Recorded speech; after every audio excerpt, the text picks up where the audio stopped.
আসসালামু আলাইকুম প্রিয় শিক্ষার্থীবৃন্দ, সবাই কেমন আছো? আশা করি তোমরা সবাই খুব ভালো আছো। তোমাদের সবাইকে লার্ন উইথ রাত্রি আক্তার লোপা ইউটিউব চ্যানেলে স্বাগতম। আমি রাত্রি। আজকে তোমাদের মাঝে আমি চতুর্থ শ্রেণীর আমার বাংলা বইয়ের টুনুর কথা নিয়ে আলোচনা করব। টুনুর কথা গল্পটি আমরা পড়ব। দেখো, টুনুর কথা গল্পটিতে প্রথমেই একটি ছবি দেওয়া আছে। এখানে একটা ব্যক্তির ছবি দেওয়া আছে। এই ব্যক্তিটি হচ্ছে টুনু, এবং এই টুনুটা আসলে কে, এই গল্পটি পড়লে আমরা বুঝতে পারবো। এরপর দেখো, পরের পৃষ্ঠাতেও দেওয়া আছে একজন লোকের ছবি, যে সে ছবি আঁকছে। যদি এই গল্পটা পরে দেখি, এই গল্পে পরের পৃষ্ঠাতেও একটা দুর্ভিক্ষের ছবি দেওয়া আছে। আমরা যদি পুরো গল্পটা পড়ি তাহলে গল্পর আমরা পুরোপুরি বুঝতে পারবো। আচ্ছা, আমরা কথা না বলে আমাদের গল্পটি শুরু করি।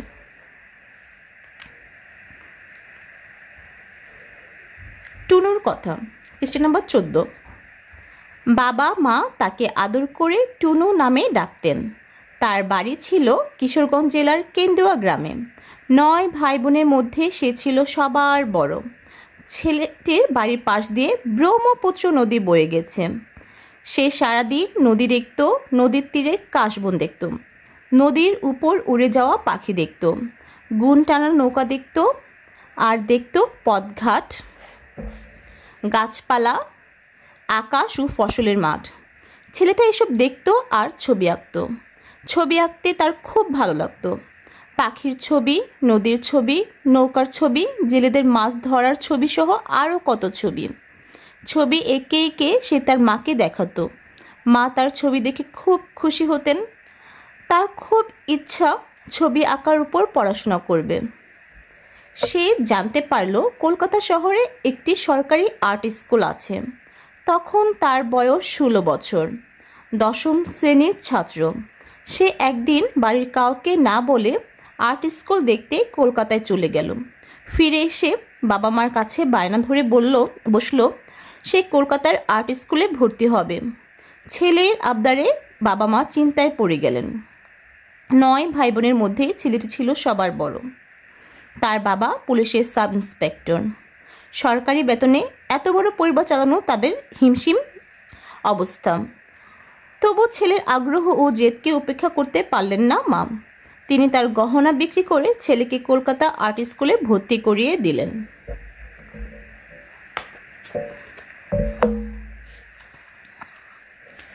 কলকাতায় অনেক কষ্টে তার দিন কাটতে লাগলো, কিন্তু সে ছিল ক্লাসের সেরা ছাত্র। আর্ট স্কুলের সব শিক্ষক তাকে খুব পছন্দ করতেন। আর্ট স্কুল পরীক্ষায় সে সবার চেয়ে ভালো করলো। সেই ছেলেটি পৃথিবীর বিখ্যাত শিল্পী জয়নুল আবেদিন। তাকে আমরা শিল্পাচার্য নামে ডাকি। পড়াশোনা শেষ করে তিনি কলকাতা আর্ট কলেজে শিক্ষক হিসেবে যোগদান করেন। বিভিন্ন পত্রপত্রিকায় তার ছবির খবর ছাপা হতে থাকে। একবার সারা ভারতের ছবির প্রদর্শনীতে তিনি সোনার মেডেল পুরস্কার পান। তখন বাংলা 1350 সাল। সে বছর অনেক বড় দুর্ভিক্ষ হলো। জয়নুল আবেদিন তখন দুর্ভিক্ষের ছবি আঁকেন, অনেক অনেক ছবি। সেই সব ছবি দেখে দেশে বিদেশের মানুষ এদেশের দুর্ভিক্ষের কথা জানতে পারে। 1970 সালে তিনি 2টি বিখ্যাত ছবি আঁকেন। একটির নাম নবান্ন এবং আরেকটির নাম মন পোড়া 70। নবান্ন ছবিতে তিনি এদেশের গ্রাম বাংলার মানুষের জীবনযাত্রা ফুটিয়ে তোলেন, আর মন পোড়া 70 ছিল ঘূর্ণিঝড়ের ছবি। 1970 সালে এদেশে অনেক বড় ঘূর্ণিঝড় হয়। মন পোড়া 70 ছবিতে তিনি সেই ভয়ঙ্কর ঝড়ের রূপ আঁকেন। এছাড়া বিদ্রোহী, মইটানা, গুনটানা, গায়ের বধূ ইত্যাদি তার বিখ্যাত ছবির নাম। তখন বাংলাদেশে আর্ট স্কুল ছিল না। তিনি 1948 সালে ঢাকায় এসে একটা আর্ট স্কুল প্রতিষ্ঠা করেন। এরপর 1958 সালে সেই স্কুলটিকে ঢাকা আর্ট কলেজে রূপ দেন। সেই আর্ট কলেজটাই এখন ঢাকা বিশ্ববিদ্যালয়ের চারুকলা ইনস্টিটিউট। শিল্পাচার্য জয়নুল আবেদিন 1914 সালের 29শে ডিসেম্বর জন্মগ্রহণ করেন এবং 1976 সালের 28শে মে মৃত্যুবরণ করেন। দেখো, আমাদের গল্পতে আমরা যে পড়লাম, এই গল্পটা কাকে নিয়ে লেখা? এই টুনুর গল্প। টুনুটা কে? আমরা গল্প পড়ে বুঝতে পারলাম এই টুনুটা হচ্ছেন শিল্পাচার্য জয়নুল আবেদিন। এই গল্পের মধ্যে আমাদের জয়নুল আবেদিনের শৈশব, কৈশোর, সে কী পছন্দ করতেন, সে কী কী ছবি আঁকতেন, সে কীভাবে আর্ট স্কুলে ভর্তি হয়েছেন, সব কিছু সুন্দরভাবে দেওয়া আছে এবং তার জন্ম মৃত্যুর সালও দেওয়া আছে। যদি আমরা গল্পটি ভালো মতো পড়ি তাহলে আমরা ছোটো ছোটো অনেক প্রশ্নের উত্তর দিতে পারবো। তোমরা বাসায় গল্পটি মনোযোগ দিয়ে 3 থেকে 4 বার পড়বে। দেখো অনুশীলনে কী কী আছে। দেখো অনুশীলনীতে প্রথমে 1 নম্বরে আছে আমাদের শব্দগুলো পাঠ থেকে খুঁজে বের করি এবং অর্থ বলি। এখানে শব্দ আছে ঘূর্ণিঝড়, গুণটানা, দুর্ভিক্ষ, নবান্ন এবং বিদ্রোহী। আমরা এই শব্দগুলোর অর্থ খাতায় লিখে রেখেছি, আমরা এখন দেখব। দেখো শব্দ অর্থ ঘূর্ণিঝড়। ঘূর্ণিঝড় অর্থ হচ্ছে এক প্রকারের ঘূর্ণনরত বায়ু। গুণটানা, গুণটানা অর্থ দড়ি দিয়ে টানা। দুর্ভিক্ষ, দুর্যোগ বা অন্য কোনো কারণে খাদ্যাভাব। নবান্ন, নতুন ধান কাটার পর অগ্রহায়ণ মাসে অনুষ্ঠিত একটি উৎসব। বিদ্রোহী, বিদ্রোহী অর্থ হচ্ছে বিপ্লবী। তোমরা এই শব্দার্থগুলো খাতায় তুলবে এবং এরগুলো লিখবে, এরপর তোমরা পড়বে। দেখি আমাদের পরের কাজ কি আছে। পরে আছে শব্দ দিয়ে শূন্যস্থান পূরণ করি। দেখো এখানে 5টি শূন্যস্থান দেওয়া আছে, আমাদের এগুলো পূরণ করতে হবে। জয়নুলের বাড়ির পাশ দিয়ে ড্যাশ নদী বয়ে গেছে। জয়নুলের বাড়ির পাশ দিয়ে কী নদী বয়ে গেছে? ব্রহ্মপুত্র নদী বয়ে গেছে। আমরা যদি রিডিংটা ভালো মতো পড়ি তাহলে আমরা এর উত্তরগুলো খুব সহজেই দিতে পারবো। খ নাম্বার, 1970 সালে তিনি 2টি বিখ্যাত ছবি ড্যাশ ও ড্যাশ আঁকেন। এখানে কি হবে? নবান্ন ও মনপুরা আঁকেন। গ, মনপুরা সত্য ছিল ড্যাশ ছবি। মনপুরা সত্য ছিল ঘূর্ণিঝড়ের ছবি। গহ, 1948 সালে ঢাকায় তিনি ড্যাশ প্রতিষ্ঠা করেন। আর্ট স্কুল প্রতিষ্ঠা করেন। এখানে হবে আর্ট স্কুল প্রতিষ্ঠা করেন। ও নাম্বার, শিল্পাচার্য মৃত্যুবরণ করেন ড্যাশ সালে। এখানে উত্তর হবে 1976 সালে। এখানে 1976 হবে। আমরা এই শূন্যস্থানগুলো খাতায় লিখে রেখেছি। আসলে আমরা খাতা দেখে আরেকবার শূন্যস্থানগুলো পড়ি। দেখো শব্দ দিয়ে শূন্যস্থান পূরণ করি। ক, জয়নুলের বাড়ির পাশ দিয়ে ব্রহ্মপুত্র নদী বয়ে গেছে। খ, 1970 সালে তিনি 2টি বিখ্যাত ছবি নবান্ন ও মনপুরা সত্তর আঁকেন। ঘ, মনপুরা সত্তর ছিল ঘূর্ণিঝড়ের ছবি।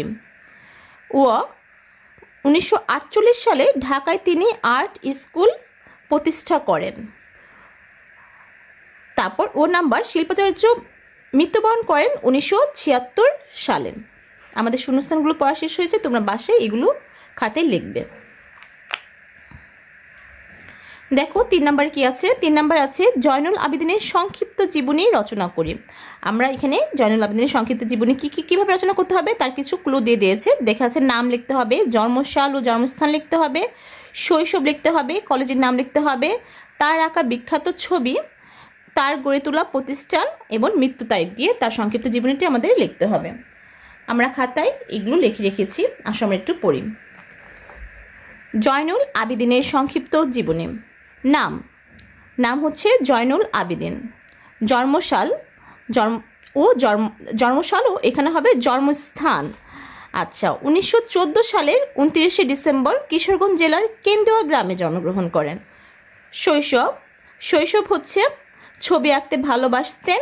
পাখির ছবি, নদীর ছবি, নৌকার ছবি, জেলেদের মাছ ধরার ছবি সহ অনেক ছবি আঁকতেন। কলেজের নাম কলকাতা আর্ট স্কুল।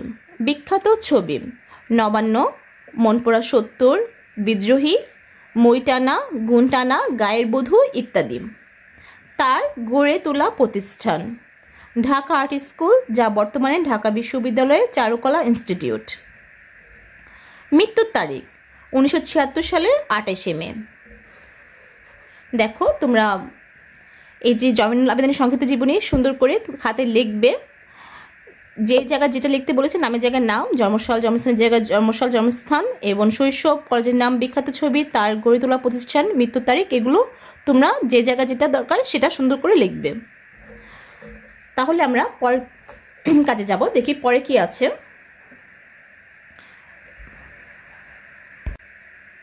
দেখো পরে আছে বাম অংশের সঙ্গে ডান পাশের তথ্যগুলো মিলিয়ে পড়ি।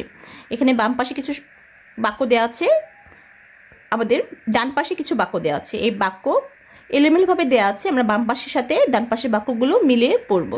দেখো, বাবা মা জয়নুলকে আদর করে কি বলে ডাকতেন? টুনু বলে ডাকতেন। এখানে হবে টুনু বলে ডাকতেন। জয়নুল কাউকে না বলে কলকাতা যান 16 বছর বয়সে। দেশে বড় রকমের দুর্ভিক্ষ হয় 1350 সালে। তার বিখ্যাত ছবি বিদ্রোহী, নবান্ন, মনপড়া 70। ঢাকায় আর্ট স্কুল প্রতিষ্ঠা করেন 1948 সালে। এই যে বাম অংশের সাথে ডান পাশের তথ্যগুলো মিলেই পড়ি, এগুলো আমরা খাতায় লিখেছি। দেখি খাতা থেকে আমরা আরেকবার পড়ি। ক নাম্বার আমি ক খ দিয়ে লিখেছি যাতে লিখতে সুবিধা হয়। দেখো, ক নাম্বার হবে বাবা মা জয়নুলকে আদর করে টুনু বলে ডাকতেন। খ, জয়নুল কাউকে না বলে কলকাতা যান 16 বছর বয়সে। গ, দেশে বড় রকমের দুর্ভিক্ষ হয় 1350 সালে।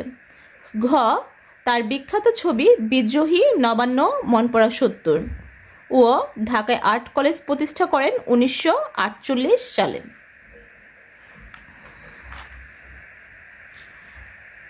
আমরা 18 পৃষ্ঠাতে যাচ্ছি। দেখো 18 পৃষ্ঠাতে প্রশ্নগুলোর উত্তর বলি উল্লেখি। এখানে 5টি প্রশ্ন দেওয়া আছে, সেই 5টি প্রশ্নের উত্তর আমরা জানব। প্রথম প্রশ্ন, জয়নুল আবেদিনের জন্ম কোথায়? যদি আমি একদম খুব সংক্ষেপে প্রশ্নগুলোর উত্তর লিখে রেখেছি, তোমরা আসো আমরা দেখে নিই। প্রথম প্রশ্ন ছিল জয়নুল আবেদিনের জন্ম কোথায়? উত্তর হবে জয়নুল আবেদিনের জন্ম কিশোরগঞ্জ জেলার কেন্দুয়া গ্রামে। উত্তর কি হবে? জয়নুল আবেদিনের জন্ম কিশোরগঞ্জ জেলার কেন্দুয়া গ্রামে। খ নাম্বার ছিল প্রশ্ন, 1350 সালে জয়নুল কিসের ছবি আঁকেন? উত্তর হবে 1350 সালে জয়নুল দুর্ভিক্ষের ছবি আঁকেন। গ, নবান্ন ছবিতে কি ফুটে উঠেছে? গ নাম্বার প্রশ্ন উত্তর হবে নবান্ন ছবিতে এদেশে গ্রাম বাংলার মানুষের জীবনযাত্রা ফুটিয়ে তুলেন। কি ফুটিয়ে তুলেছেন? জীবনযাত্রা ফুটিয়ে তুলেন। গহ, কত সালে তিনি আর্ট স্কুলকে কলেজে রূপ দেন? উত্তর হবে 1958 সালে তিনি আর্ট স্কুলকে কলেজে রূপ দেন। ও নাম্বার, জয়নুলের বিখ্যাত ছবিগুলো কি কি? উত্তর হবে জয়নুলের বিখ্যাত ছবি হচ্ছে নবান্ন, মনপড়া 70, বিদ্রোহী, মইটানা, গুনটানা, গায়ের বধূ ইত্যাদি। আশা করি প্রশ্নগুলো তোমরা উত্তর বুঝতে পেরেছো। তোমরা বাসায় এগুলো প্র্যাকটিস করবে। দেখো, এই প্রশ্নগুলো ছাড়াও কিন্তু এই গল্প থেকে ছোটো ছোটো আরও অনেক প্রশ্ন করা যায়। যেমন জিজ্ঞেস করতে পারে জয়নুল আবেদিনের মৃত্যুর সাল কবে? তোমরা তখন বলবে জয়নুল আবেদিনের মৃত্যু সাল 1976 সালের। এই বইয়ের থেকেই এই প্রশ্নটা জন্মসাল দেওয়া আছে। মৃত্যুসাল বললে জয়নুল আবেদিন মৃত্যুবরণ করেন 1976 সালে 28শে মে। তারপর আসতে পারে যে কত সালে বড় দুর্ভিক্ষ হয়? তখন এটা উত্তর হবে 1930 সালে বাংলাদেশে বড় দুর্ভিক্ষ হয়। তারপর আরও আসতে পারে মনপড়া 70 কিসের ছবি ছিল? লিখবে মনপড়া 70 ছিল ঘূর্ণিঝড়ের ছবি। আবার লিখতে পারে জয়নুল আবেদিন, আসতে পারে জয়নুল আবেদিন কোথায় কোন স্কুলে ভর্তি হয়? উত্তর হবে জয়নুল আবেদিন কলকাতা আর্ট স্কুলে ভর্তি হয়। কলকাতা আর্ট স্কুলে ভর্তি হয়। আবার জিজ্ঞেস করতে পারে জয়নুল আবেদিনের পিতা কি ছিল? তখন উত্তর হবে জয়নুল আবেদিনের পিতা ছিল বা বাবা ছিল পুলিশের সাব ইন্সপেক্টর। ঠিক আছে, এই যে গল্পটা যদি তোমরা ভালো মতো পড়ো তাহলে তোমরা অনেক ছোটো ছোটো প্রশ্নের উত্তর জানতে পারবে। তাই তোমরা আগে ভালো মতো গল্পটা রিডিং করবে কয়েকবার। ঠিক আছে, আমরা দেখি 6 নম্বরে কি আছে। 6 নম্বরে বড় হয়ে কি হতে চাই সে সম্পর্কে 5টি বাক্য লিখি। দেখো, আমরা বড় হয়ে কিন্তু সব একই জিনিস হতে চাই না, আমরা কিন্তু একজন এক রকম কিছু হতে চাই। কেউ ডাক্তার হতে চায়, কেউ শিক্ষিকা হতে চায়, কেউ আবার জয়নুল আবেদিনের মতো চিত্রশিল্পী হতে চায়, ঠিক না? আবার কেউ ইঞ্জিনিয়ার, কেউ পাইলট, যে যেমন। আবার কেউ ব্যবসায়ী হতে চাই। তো আমরা আমাদের ইচ্ছে মতো যে কোনো কিছুই 5টি বাক্য লিখতে পারি, এতে কোনো সমস্যা নাই। তোমরা যা হতে চাও তা সেই নিয়ে 5টি বাক্য লিখবে। দেখো, এটা যেহেতু জয়নুল আবেদিনের গল্প আর এখানে চিত্রকর নিয়ে একটা কথা আছে, তাই আমি লিখেছি আমি বড় হয়ে চিত্রকর হতে চাই। এরকম করে আমি 5টি বাক্য সাজিয়েছি। আসো আমরা দেখি কি কি বাক্য লিখেছি। বড় হয়ে কি হতে চাই সে সম্পর্কে 5টি বাক্য লিখি। ক নাম্বার লিখেছি বড় হয়ে আমি একজন চিত্রকর হতে চাই। চিত্রকর মানে হচ্ছে যে ছবি আঁকে তাকে চিত্রকর বলেন। খ নাম্বার, আমি স্কুল পর্যায় পর্যন্ত চারু ও কারুকলা খুব মনোযোগ সহকারে সম্পন্ন করব। গ নাম্বার, পরবর্তীতে আমি চারুকলা ইনস্টিটিউটে ভর্তি হব। ঘ নাম্বার, আমি বিভিন্ন রং ব্যবহার করে ছবিকে ফুটিয়ে তোলার চেষ্টা করব। ও নাম্বার, আমি বিভিন্ন বিষয় নিয়ে ছবি আঁকার চেষ্টা করব। এখানে 5টি বাক্য লিখেছি। দেখো আমি যেহেতু চিত্রকর হতে চাই লিখেছি, তাই চিত্র সম্পর্কেই 5টি বাক্য লিখবো। তোমরা যদি কেউ শিক্ষক হতে চাও তাহলে শিক্ষককে নিয়েই 5টি বাক্য লিখবে। যদি ডাক্তার হতে চাও ডাক্তার নিয়ে 5টি বাক্য ওরকমভাবেই সাজিয়ে 5টি বাক্য লিখবে। এখানে তোমাদের যা মন চাবে সেই জিনিসটা, যার যেটা হতে মন চাবে সেই জিনিসটা নিয়ে 5টি বাক্য লিখতে পারবে, কোনো সমস্যা নেই। আর যদি তোমরা না নিজেটা থেকে না লিখতে পারো তাহলে আমি যে 5টি বাক্য লিখেছি সেই 5টি বাক্য লিখলেও হয়ে যাবে, ঠিক আছে, পরীক্ষাতে। আচ্ছা, আশা করি তোমরা এই 5টি বাক্য লিখতে পারবে আর বাসায় এটি চর্চা করবে। না পারলে আমরা যে বাক্যগুলো লিখেছি সেগুলো লিখে দিবে, ঠিক আছে। দেখো আমাদের এই বইয়ে আমরা কিন্তু এই গল্পে অনেক ছোট ছোট মানে অনেক গল্পতে অনেক যুক্তবর্ণ দেখেছি। যে যুক্তবর্ণগুলো কিছুটা তোমাদের কাছে কঠিন লাগতে পারে, আবার একটা যুক্তবর্ণ আছে তোমাদের কাছে একই রকম মনে হবে। এরকম কিছু যুক্তবর্ণ আমি সাজিয়ে রেখেছি খাতায়। আসো আমরা যুক্তবর্ণগুলো একটু দেখি। আর যুক্তবর্ণ খুবই খুবই গুরুত্বপূর্ণ একটি জিনিস। যুক্তবর্ণ যদি তোমরা না ভাঙতে পারো, না পড়তে পারো, তাহলে তোমরা কিন্তু কোনো শব্দ উচ্চারণ করতে পারবে না। দেখো প্রথমে একটা যুক্তবর্ণ ছিল ঠিক এরকম। এই জিনিসটাকে ভাঙলে কি হয়? এটাকে ভাঙলে হয় হচ্ছে ইয় যোগ জ, ইয় যোগ জ। এটা দিয়ে যদি আমরা একটা শব্দ বানাই তাহলে হবে কিশোরগঞ্জ। যেমন যে জয়নুল আবেদিনের জন্ম কিশোরগঞ্জ জেলার, এই কিশোরগঞ্জ, এই গঞ্জের এই জিনিসটা হচ্ছে একটা যুক্তবর্ণ। আর এটাকে ভাঙলে হয় ইয় যোগ জ। তারপর দেখো নয় দ, এটাকে ভাঙলে হয় ন যোগ দ। এটা দিয়ে হয় কেন্দুয়া, কেন্দুয়া ছাড়া কিন্তু এটা দিয়ে আরও অনেক শব্দ হয়, যেমন আনন্দ। আবার দেখো এই যে এই যুক্তবর্ণটা তোমরা বেশিরভাগ মানুষ ভুল করবে, সেটা হচ্ছে তোমরা ভাববে এটা কি ক্ষীয়, কিন্তু এটা কিন্তু ক্ষীয় না। দেখো এটা হচ্ছে একটা যুক্তবর্ণ আর এটা হচ্ছে আরেকটা যুক্তবর্ণ। এটাকে বলে ক্ষীয়, এটাকে ভাঙলে হয় ক যোগ স, আর এটাকে ভাঙলে হবে হ যোগ ম, ঠিক আছে। এই যুক্তবর্ণ দুটো তোমরা একই রকম মিলিয়ে ফেলবে, এটা এই দুটো খুব খেয়াল করে করবে। তো আমরা প্রথমে যদি এটাকে ভাঙি, এটা হবে হ যোগ ম, এটা দিয়ে শব্দ হবে ব্রহ্মপুত্র। তোমরা যদি এটাকে ক্ষীয় ভেবে ব্রহ্মপুত্র বলো তাহলে কিন্তু হবে না। এটা কি হবে? এটা হবে ব্রহ্মপুত্র। তারপর ক্ষীয়, ক্ষীয়কে ভাঙলে হবে ক যোগ মূর্ধন্যস্ব, এটা দিয়ে একটা শব্দ হচ্ছে শিক্ষক। তারপর ল প, এটা দিয়ে ভাঙলে হবে ল যোগ প।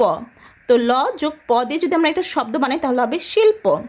তারপর মূর্ধন্যস্বয় ট, এটা দিয়ে ভাঙলে হবে মূর্ধন্য স যোগ ট, শব্দ হবে কষ্ট। আর অনেক কিছুই হয়, মিষ্টি হয়, নষ্ট হয়, তোমরা যে কোনো শব্দ লিখতে পারবে। তারপর দন্তস্বয় ক, এটা ভাঙলে দন্ত স যোগ ক, এটাতে হবে স্কুল। এছাড়া আরও অনেক শব্দ হতে পারে। তোমরা বাসায় যুক্তবর্ণগুলো বেশি বেশি চর্চা করবে। আর কি কি এই এক যুক্তবর্ণ দিয়ে আর কি কি শব্দ হয়, ভিন্ন শব্দগুলো তোমরা বাসায় বের করার চেষ্টা করবে। আজকের ক্লাসটি এই পর্যন্তই। যদি ক্লাসটি তোমাদের ভালো লাগে অবশ্যই ভিডিওতে লাইক দেবে, কমেন্টস করবে এবং শেয়ার করবে। পরবর্তী তোমরা কী ভিডিও দেখতে চাও তা আমাকে অবশ্যই কমেন্টস করে জানাবে। আর আমার চ্যানেলে যদি তোমরা নতুন হয়ে থাকো অবশ্যই আমার চ্যানেলে সাবস্ক্রাইব করে আমার পাশে থাকবে। ধন্যবাদ সবাইকে। আল্লাহ হাফেজ।